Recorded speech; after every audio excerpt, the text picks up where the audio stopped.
بھائی کو دعوت دیتا ہوں کہ وہ آئے اور سیرت رسول اللہ صلی اللہ علیہ وسلم کے عنوان پر اپنی تقریر پیش کرے۔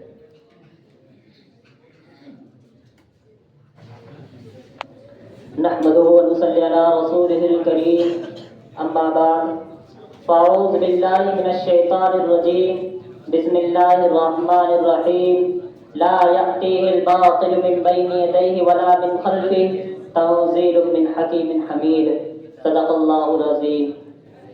یا رب یہ التجا ہے اگر کرم تو کرے، یا رب یہ التجا ہے اگر کرم تو کرے، وہ بات دے زباں پر جو دل پر اثر کرے۔ میرے دوستو، اللہ تبارک و تعالیٰ کا بہت بڑا احسان ہوا کہ اللہ تبارک و تعالیٰ نے مجھے آپ حضرات کے سامنے کچھ کہنے کا موقع عنایت فرمایا۔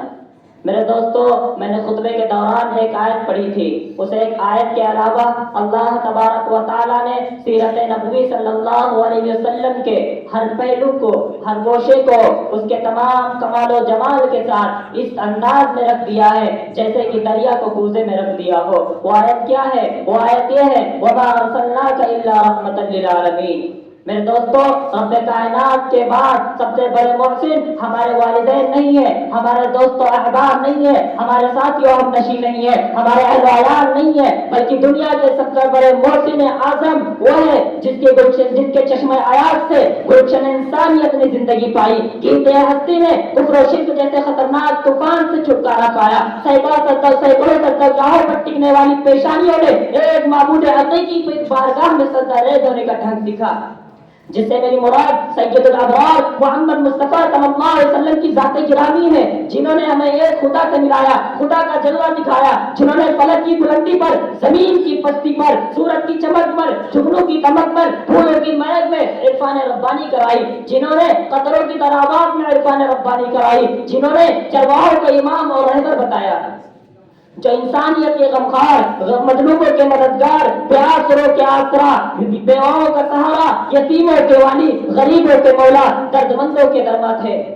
اور کیوں نہ ہوتے؟ کیونکہ اللہ نے آپ کو رحمت للعالمین بنا کر بھیجا تھا۔ یہی وجہ تھی کہ پوری دنیا پر آپ صلی اللہ علیہ وسلم کے احسانات تھے۔ لیکن افسوس اس بات کی ہے کہ وہ مسلمان قوم جو کل تک پوری دنیا کی قیادت اور پاسبانی کر رہا تھا، آج تنزل کی طرف کیوں جا رہا ہے؟ وہ مسلمان قوم جو کل تک پوری سمندروں اور ہواؤں کو اپنے تابع کیے ہوئے تھا، آج ذلیل و خوار کیوں ہے؟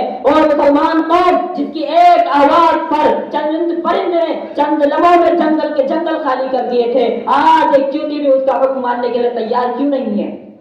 وہ مسلمان قوم جن کی صورتوں کو دیکھ کر کروڑوں کفار نے اسلام قبول کیا تھا، آج ان کی صورتوں پر دہشت گردی کا الزام کیوں لگایا جا رہا ہے؟ میرے دوستو، غور تو کرو، اتنا بڑا انقلاب کیوں آیا؟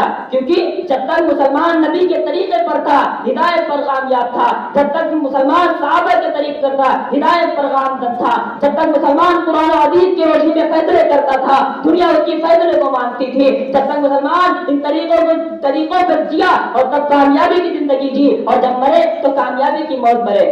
لیکن جب مسلمانوں نے نبی کے طریقے کو چھوڑا، قرآن اور حدیث کو پتہ پوچھ ڈالا، تو بتاؤ یہ ذلیل نہیں ہوں گے تو کون ذلیل ہوگا؟ یہ ہلاک نہیں ہوں گے تو کون ہلاک ہوگا؟ میرے دوستو، مسلمان وہ نہیں ہے جو حالات کے بدلتے، مسلمان کو وہ نہیں ہے جن کو حالات بدلتے، بلکہ مسلمان وہ ہے جو خود حالات کو بدلتے ہیں۔ میرے دوستو، ادھر پاک صلی اللہ علیہ وسلم نے کہا تھا قص الشوارب وکلھا، کہ تم اپنے داڑھیوں کو بڑھانا اور مونچھوں کو کٹانا، لیکن مسلمانوں نے آج اس کا الٹا کرنا شروع کیا، آج مسلمانوں نے اپنے داڑھیوں کو کٹایا اور مونچھوں کو بڑھایا۔ ادھر پاک صلی اللہ علیہ وسلم نے کہا تھا افشوا السلام بینکم، تم اپنے سلام کو پھیلانا، لیکن مسلمانوں نے اسے بھی پتہ کچھ ڈال دیا، مسلمانوں نے اسے بھی بلا دیا۔ ادھر پاک صلی اللہ علیہ وسلم نے کہا تھا اتقوا الدنیا، تم دنیا سے بچنا، لیکن آج مسلمان دنیا کے پیچھے پڑا ہوا ہے۔ اسی لیے تو مولانا ابو الحسن علی میاں ندوی علیہ الرحمہ نے لکھا ہے دنیاکم حبیبۃ لیکنھا غدارۃ وزوالھا قریبۃ وعزیزھا ذلیلۃ، کہ دنیا تمہیں پیاری ہے لیکن وہ دھوکے باز ہے، دنیا کا کوئی دوست نہیں ہوتا، اور جو اس کا دوست ہے وہ ذلیل ہے اور اس کا ذلیل ہونا قریب ہے۔ میرے دوستوں، جو حضرات حضور پاک صلی اللہ علیہ وسلم کی سنت کو چھوڑنے کے بعد بھی اپنے آپ کو امتی ہونے کا دعویٰ کرتے ہیں، تو حضور پاک صلی اللہ علیہ وسلم کا ایک اعلان اور سنتے جائیے۔ حضور پاک صلی اللہ علیہ وسلم نے ارشاد فرمایا، من رغب عن سنتی فلیس منی، جس نے میری سنت کو چھوڑ دیا وہ میری امت کی فہرست سے نکل جائے، جہاں جائے چلا جائے، جو چاہے بن جائے، یہودی بن جائے، نصرانی بن جائے، عیسائی بن جائے، اس کے بارے میں میری کوئی ذمہ داری نہیں ہے۔ حضور پاک صلی اللہ علیہ وسلم سے پوچھا گیا کہ آپ کا عاشق کون ہے، آپ سے پیار کون کرتا ہے؟ حضور پاک صلی اللہ علیہ وسلم نے ارشاد فرمایا، من احب سنتی فقد احبنی، جو میری سنت سے پیار کرتا ہے وہ میرا عاشق ہے، جو میری سنت سے پیار نہیں کرتا وہ میرا عاشق نہیں ہو سکتا۔ اس لیے اللہ تبارک و تعالیٰ سے دعا ہے کہ اللہ تبارک و تعالیٰ ہم سب کو حضور پاک صلی اللہ علیہ وسلم کے طریقے کو اپنانے کی توفیق عطا فرمائے۔ وآخر دعوانا الحمدللہ رب العالمین۔